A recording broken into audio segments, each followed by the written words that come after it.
Welcome back to Truth Talk, and I am so excited to talk about what I'm going to talk about today. And in particularly, I'm reaching out to all young people, and especially those of Truth Church, to try to understand this concept that I'm presenting. It's an important concept, and it is one that is often mistook for somebody's hobby or somebody's just, that's your thing or your interest. But all of us have a ministry, and we believe that every person is able to be a servant, and therefore we believe in servant-centered Christianity and servant-based leadership. And so here at Truth Church, we constantly try to both promote and, more than just promote, exemplify servant-based leadership. And that isn't just that the leader is the one that goes out and does the menial task. That's not necessarily what that means, although it is. A leader will get up early and go to bed late to get done what he needs to get done. I did a podcast not long ago, and I had made mention, and then I think I even mentioned it in preaching. People say, that if you do what you love, you'll never work a day in your life. And that is so bizarrely stupid to me. And because those who love what they do work harder than anybody that I know. Because they get up early, they go to bed late, they press the vision, they walk the ball down the field, they gain the yardage, and every day they're pressing themselves to see the vision grow. And so my life has been one of an immense amount of work. It's long days, it's short nights, but the reward is absolutely amazing. And I love my life. I love my calling, and I love what I'm doing. And I'd like to explain that a little bit so that young preachers and young people coming up don't have a skewed vision and ideology of what ministry and work is. So let's start with a calling, and let's talk about first and foremost a calling. And I'm going to have to ask you forgiveness in the start of this, because I am going to use a lot of personal pronouns and self-references, because I'm trying to use my own life experience to exemplify what I'm talking about today. I am on the cusp of seeing miraculous things happen in Alberta, at Calgary. I'm on just the edge of signing a deal for a ranch that's going to function as Second Chance Ranch. And so here in the next little bit, it'll be a lot of what's on my mind. And I think last podcast, because I was working training colts, I did some about that. But I would like to explain this as a way of either being a prelude or a sequel to something I'm going to preach in the near future in Truth Church. And so let's start by talking about one's calling. A lot of times, Pentecostal apostolics look at the call of God, and they become extremely zoned in and on that call. And everything outside of that call is a distraction. And everything outside of that call is something to be suppressed or resented. But the reality is nobody wants to hear a preacher who can just preach. Much of your preaching is validified. It is what it is because of what you do. The validity of it comes because you're living that life outside of the pulpit. So let's talk about understanding the calling and how essential that is to anyone who would work in ministry and attempt to live a substantive Christian life. God has afforded every human being a general call in which he has invited them into a glorious relationship with him through the death, the burial, and the resurrection of Jesus Christ. So number one, you are called to be a saint. John 3:16, he gives the whole world the opportunity through the life of his only begotten Son. 1 Corinthians chapter 15, verse 1 through 4, the gospel is the call for us to embody and live out the life of the death, burial, and resurrection of Jesus Christ. And so in this invitation, you will come to God, as I did in a young age. My late teenage years were wonderful years of growth and edification in my life. I was consumed by the Word of God. I read it constantly. And to be honest with you, I received a great deal of revelation in that period of my time. The Godhead, salvation, the following of the leading of the Spirit, and so on. And it was a very transformational time in my life. And the Word was so wonderful to me that I kept talking about Jesus and would witness to anybody. And I began working in a small home missions church plant in Elyria, Ohio, that one of my uncles was trying to start. And it was just a wonderful time in my life to see that type of development and that type of enjoyment. The plan was that I would go out and travel with, my grandfather, and then I would preach a few things that I had been asked to preach through the summer, and I would return to the fall, and in the fall I would either enroll in school or get a secular job and get involved in church planning again. And so, but as I went out, I ended up preaching a weekend, and that went to another weekend. And to be honest with you, it never stopped for like 5 more years beyond that. I was somewhere all the time, and the doors never closed, and I never made it back home. So it was obvious to me that it was both my passion and my calling to be a preacher.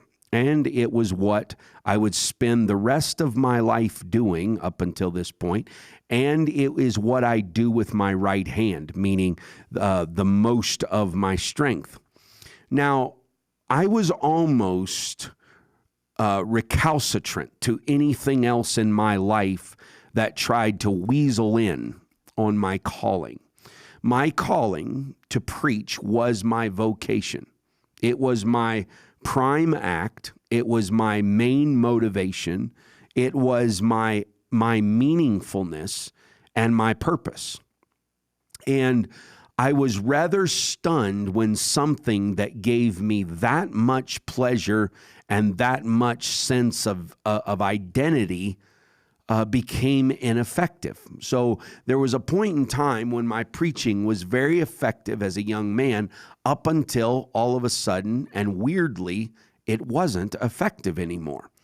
And so I hit a point where I had started a church in, I was 23 years old, and I started a church in the Yucaipa area, and a neighboring pastor was very kind to.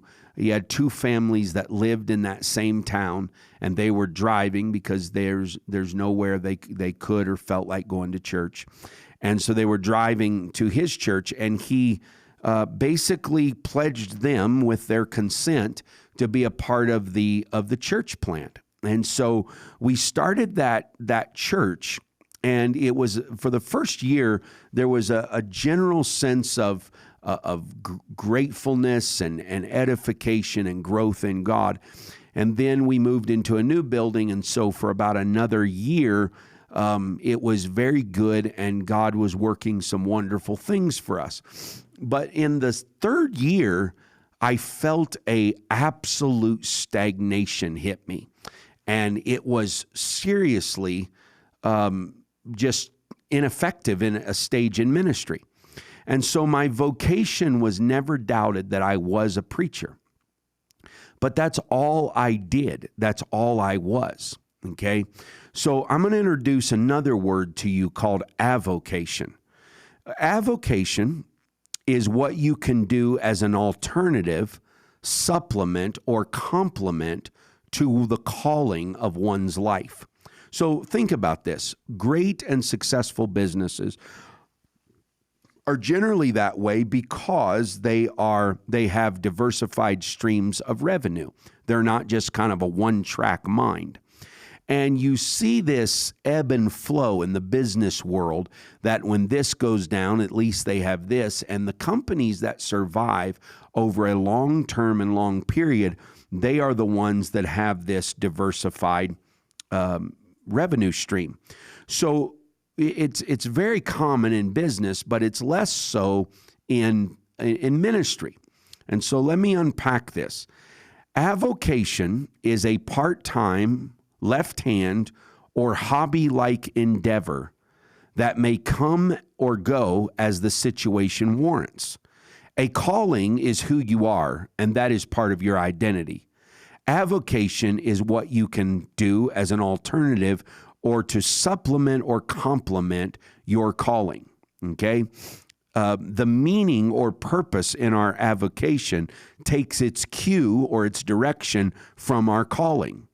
The nesting vision of incorporation may have many smaller derivative or spin-off missions that need to take place in connection to the main point, and ministry is not that different.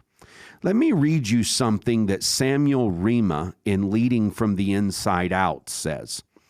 He says this: when we are able to align our personal passions with both our education and occupation and calling, we will have the best chance of finding that special avocation in which God can use us most effectively.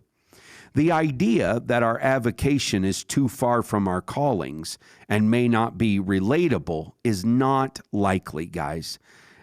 It's amazing the intersection between one's calling and one's passion, and you should know that that is closer than expected.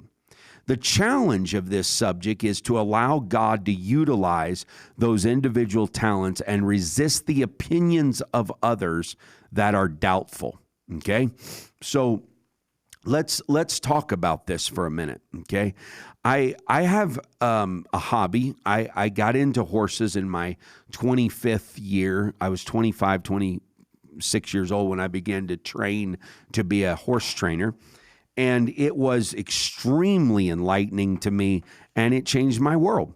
And so I began training thoroughbreds, and they needed remedial work in order to do and to get them back in the game. I was in the field one day working on a particularly misbehaved horse when a small bus pulled up on the side of the road, and a man asked if his boys could pet the horse because they had never seen a horse in real life other than the movies. I agreed.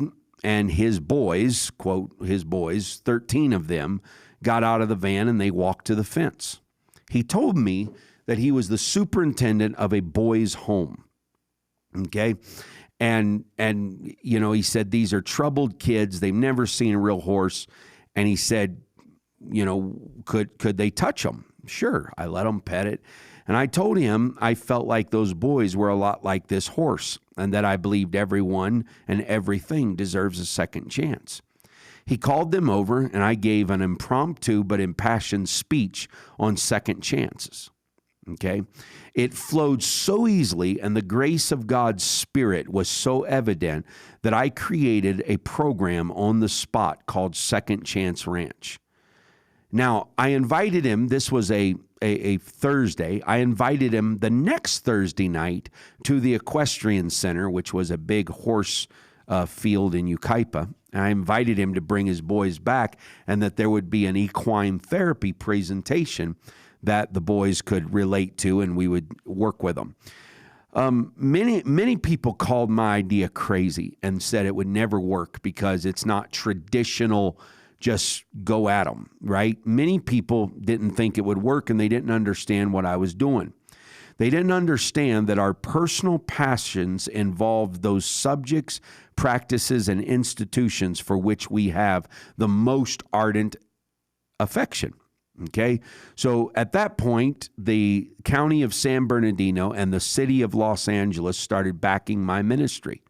It then went to the public schools and was effective in reaching inner city kids as were paired up with troubled horses, with troubled youth, and let them work on training and building a connection that they could see the problems in their own lives. And I wrote this because I'm putting this together for our own Second Chance Ranch here in Calgary. Thousands of people have been affected by this most unusual ministry, and hundreds of thousands of dollars has been donated to our church through this. The church grew rapidly, and we needed a new building. A man who was a partnership into a corporation supported Second Chance Ranch, and he just really backed it, and it was an amazing thing. I've since resigned from the church in Southern California and come to the church in Calgary. And while I'm still sitting here wondering, why is it that every time in my adult life that I've ever went back and touched horses or this idea of Second Chance Ranch, that God has blessed it and God immediately begins to open doors? And so now the idea of opening chapters around North America and Central America and being a blessing to others. I'm a firm believer that the main attitude that must overcome in the area of cultivating and embracing one's avocation is to stop comparing ourselves with everyone else and embrace the uniqueness that God has given each individual to do His work. I'm sitting here today, and I've just come from a piece of property that we're pounding out a deal on. And Truth Church is getting ready to walk around the corner with me and see this great and wonderful ministry take a second chance. And so if we get the ranch going here and we begin to do this, it does seem just a moment of hesitation for people to say, now, wait a minute, what is this? But God just recently worked a miracle for us. So I had a plan that for 3 years, the first 3 events that I did around Stampede Sunday after I moved here to Calgary. The first one was a small version where I introduced the Second Chance Ranch concept to the church. And I think we had about 400 visitors the first year that I did it. The second year that we did it, we had over 1,000 guests. And so I let the church see it, okay? And then I let them see that it really could blow our minds and go bigger than anything we had ever done here. And then I told the Lord, I said, Lord, if you will give me one more year where I get just a few more guests, just let me break another record. And if so, I will take that as a green light to my fleece that I am to indeed start Second Chance Ranch in Calgary. And so I had it planned out that the 1st of July was going to be the Second Chance Ranch or Stampede Sunday and do the Second Chance Ranch presentation. And then I was going to take on colts to train. And through that month, I was going to beat the bushes, and I was going to search and walk through every open door that God opened for me. And I've done that. Every single day this month that I've been in town, I have been out at somebody's ranch training colts. And I have been visiting places and traveling dirt and range roads, and I have not stopped since July 1st. Just ran. Now I have come to the end of it, and I am days away from signing something that quite possibly could go into effect August 1st and lock in a footprint for us to have our very own Second Chance Ranch. So when you're talking about this, a lot of people say, well, I want to be involved in ministry. I get that. And I think that ought to be the prime motivator in your life. That ought to be your vocation. Whatever it is that is the main thing, let that be the main thing. But in a business world, my brother owns a plumbing company. And my brother for years did what he did, but he also had what he called side jobs or side gigs. And so most people understand this. You have a job, and then you do something on the side that is, parallel and aligned with your passion and your talent, and you're able to to kick the ball down the field a bit. Well, it shouldn't be any different in ministry. We should be bigger than this building, bigger than one thing. Why? Because there are people that will come to the church and be a part of it, but then there are people that will never, ever get involved, okay? So one way to do this is to reach beyond what it is. So, for instance, I'm working with a family right now that has pretty much made the statement, we're not going to church. We're not interested in church. We're not religious people. We don't do that. But yet I'm out there in the field preaching to them. I'm out there in the field talking to them. Now, whether or not they know that, I'm using my avocation to build the bridge between the secular and the spiritual. And so when we operate as ministry and we operate as church, and all Hope Corps alumni should listen to me. And if you're in Truth Church and you're a Hope Corps alumni and you're sitting there waiting for my cordless mic to fall so you get a chance to do something, it is never going to happen. Why?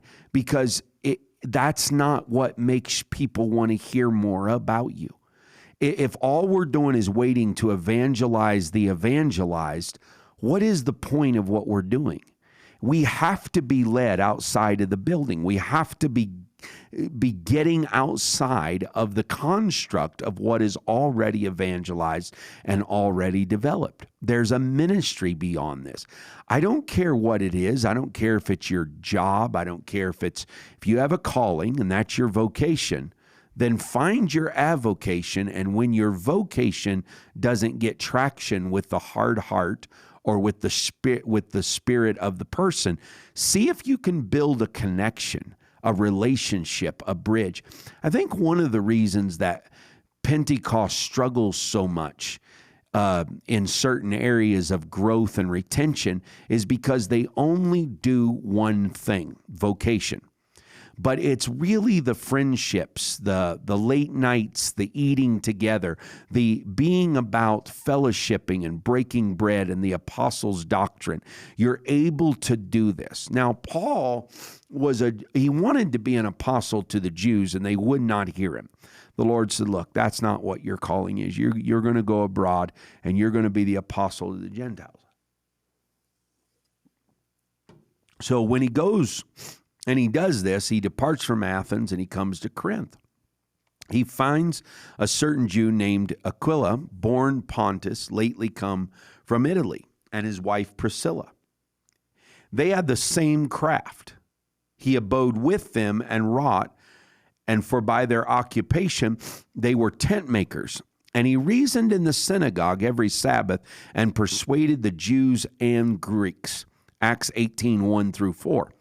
So how is he persuading the Jews? Well, obviously in his vocational calling to be an apostle and to be a preacher, and his well-documented rites of passage into Judaism. He could make it into any synagogue. And you notice a pattern through the book of Acts. This is generally what the Apostle Paul did. He would go to the synagogue and begin to teach. But in the day, he's out being a leather worker, a tent maker. And they would make the tents out of leather in those days. And so this is what he's doing. And he's not only to reach Jews, but he's reaching Greeks as well. And so one of the things in my own mind that I believe was the secret to Paul's success is that he was vocational and avocational at the same time. So he talks about it in 1 Thessalonians chapter 4 that he was working with his own hands, okay? And that ye may walk honestly towards them that are without, and that you may have lack of nothing. So he's showing through his avocational work, whether it's, I don't care what your avocational work is, whether it's technology, whether it's, mine is training horses. Yours may be doing computer programming or doing investments or real estate or whatever it is. Whatever your avocation is, it should be a representation of the integrity that's in your vocational life.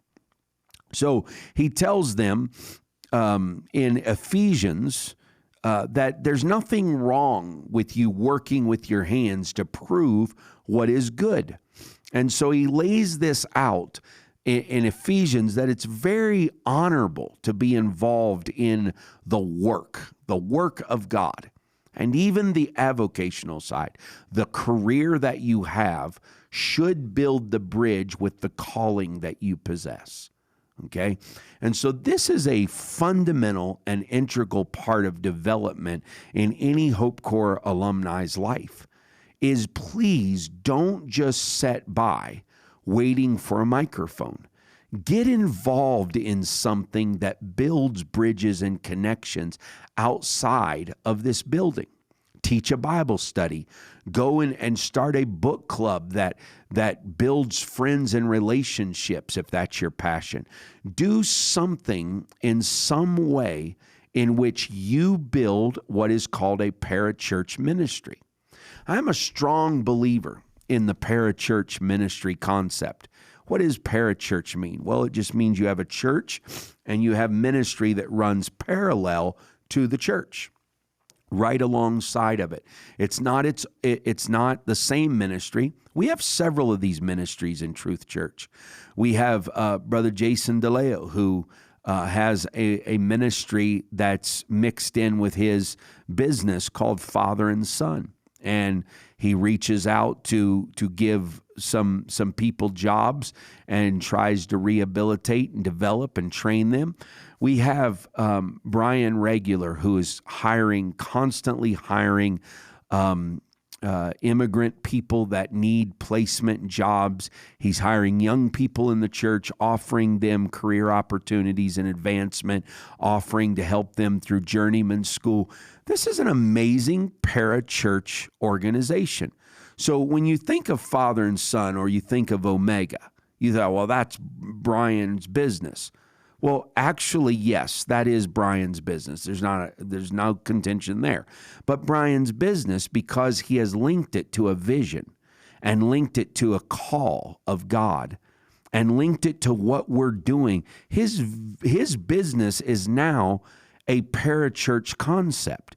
I don't have to start a immigrant journeyman school to reach. I have someone right alongside of the church that if we get someone who has immigrated, they don't have a career, they don't have a journeyman's license, I can send them to Brian Regular, and Brian Regular, he can put his hand of development and training on them.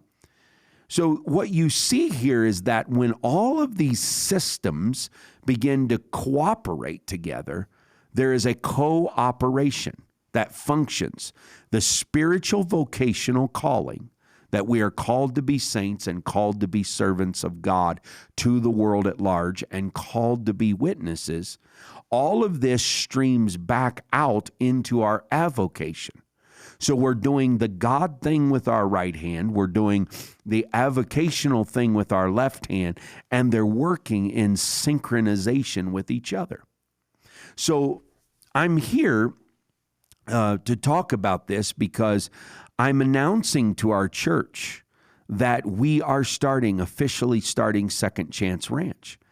And when we start this and we do this, it does take work and it is ministry. So even in this last month, me doing it on the side and doing it out of faith, just wherever your feet walk, I'm going to give you the land. Well, that's what I've been doing the whole month of July. I haven't been in the office. I've been doing the work and the emails and meetings, but it's been no scheduled office time for a month. Why? Because I cannot pastor this church as a visionary and stay here. I have to get out and put my feet where God wants my feet to be so that I'm able to say, everywhere where I plant my feet, the Lord can open a door. And this is my faith. This is my vision, that we take this and we build connections and build bridges and we win people. And in the meantime, we will do the remedial work with some troubled young people. And you will notice that there are some people who are won from it, but there are many people who will show up not because of the program, but because they want to be a part of a church that's doing something. and we can do something, and we can make a difference, and we can bring glory to God in the face of Jesus Christ when people say, I don't want religion. I'm burned out of religion. I don't believe in it. Well, guess what? Don't write them off. If all of those guys on television who's doing all of that fake tongue talking and all that money grabbing, if that was all I had ever seen of religion, atheism is the conclusion I would have come to. I would have said, if that's God, I don't believe in God. And I think that's what a lot of people in our culture are saying. When they say they don't believe in God, I don't really believe that they don't believe in God. I think they've seen so much hypocrisy, inconsistency, vacillations from leadership, arrogance, just people who live in a pompous and live like, a pope almost, and dictate things that are outside of the Word of God. I think people just look at that and say, if that's Christianity, I'm no Christian. And I think by coming back on board and alongside of them, you give them a sense of, well, if that's what it is, I am more interested and I am more open.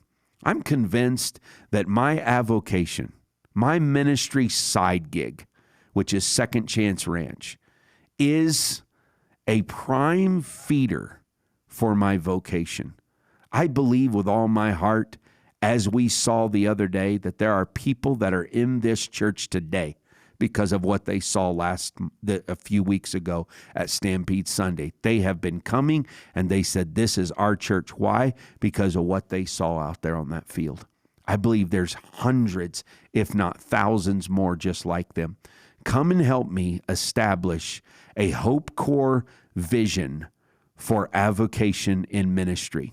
If we can do this, put the footprint on the ground. I was just talking to Brother Posey, who's an evangelist in the South.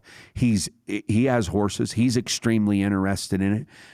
There's a ranch that the Rock Church has bought in Rosarito, Mexico. They're sending down people who's going to do work for a ranch ministry there. I believe that the connection that we're doing, I believe that God can open doors and bless this, and God can anoint us. Don't throw away your passions because they're not just perfectly aligned with the suit and tie, stiff and starchy church model that we go for. Learn to walk in the field, and everywhere you put your feet, God is going to open a door.